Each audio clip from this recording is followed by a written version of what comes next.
Grupi nismëtar nga Krahina e Dukagjinit ka përsëritur kërkesën drejtuar Këshillit Bashkiak Shkodër për miratimin e vendimit që ka të bëjë me vendosjen e bustit të Lek Dukagjinit. Këtë radhë përfaqësuesi i këtij grupi, juristi Fran Dashi, theksoi: Bashkia e Shkodrës, për shkak të disa veprimeve burokratike, nuk po gjejmë gatishmërinë e saj për të na caktuar vendin sipas ligjit për ta vendosur në Shkodër.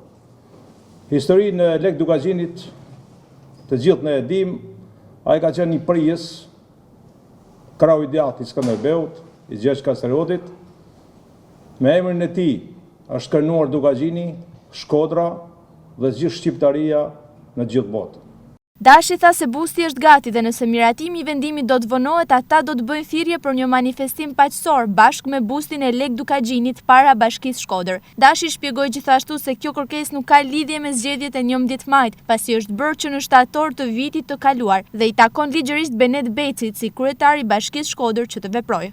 Në mënyrë kategorike s'kemi fare me zgjedhjet me asnjë parti politike, nuk kemi punë vetëm me kryetarin e Bashkisë Shkodrës, që mendojmë që ka gjithë instrumentet ligjor për të pranuar një kërkesë të tillë. Ne s'po bëjmë as presione, as shantazhe, thjesht si qytetar të moderuar të këtij vendi, po ja kërkojmë në të kundërt pastaj instrumenta ligjor ka shteti sa dush për të ndjek.